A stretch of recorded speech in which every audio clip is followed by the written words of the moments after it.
You believed rest had to be earned, that you could only pause after finishing everything, after proving you weren't lazy.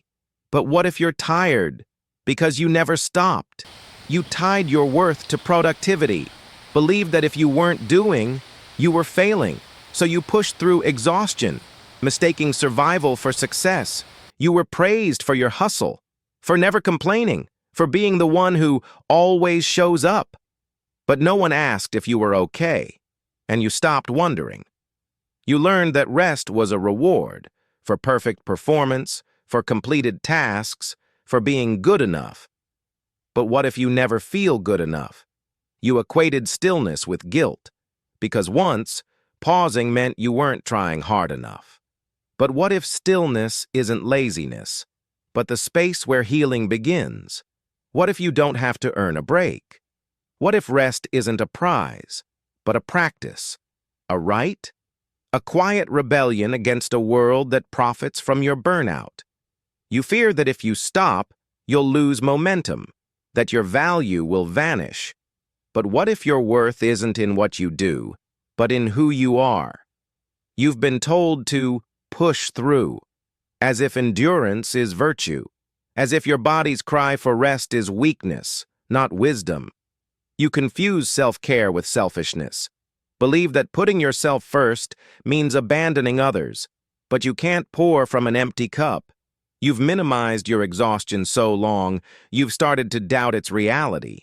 That maybe you are just lazy. But your nervous system knows the truth. Rest is survival. You've been taught that breaks are for the deserving. But what if you don't need to deserve rest?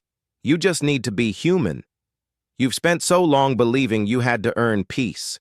You've forgotten what it feels like to simply be, without conditions. You don't have to earn rest. You only need to exist. And your existence, messy, tired, imperfect, is already enough to deserve a pause. Healing starts not with fixing, but with feeling, with saying, I'm tired, I need to stop, I'm not lazy, and knowing that's not too much. You don't have to justify your pause. You only need to honor the truth that lives in your bones, the one that whispers, I am not a machine, I am a human being. Your rest isn't a luxury, it's a necessity. And every time you choose to pause or without guilt, you rebuild trust with yourself.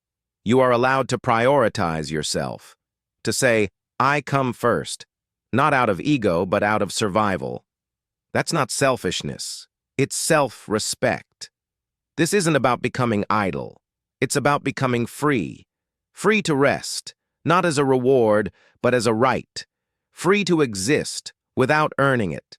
You don't have to prove your worth to rest. You don't have to finish everything to pause. You can begin to rest, not as a prize, but as a practice. Start by listening. To the part of you that still fears being lazy. To the child who learned to push. Honor that fear, then gently invite it to rest. Your need for rest isn't a flaw. It's a truth. And the fact that you still long for it, after everything, is not weakness. It's hope. Healing isn't about erasing your drive. It's about creating safety. A space where you can pause, without fear, without shame, without earning it. You are not broken. You adapted. And now, you can evolve. Not by becoming someone new, but by returning to the self that was always there. You are worthy of rest, not when you're productive, not when you're fixed, but right now, exactly as you are, even in your exhaustion. If this resonates, you're not alone. For a gentle guide to help you release the need to earn rest, honor your humanity, and heal from the inside, explore the link in the description.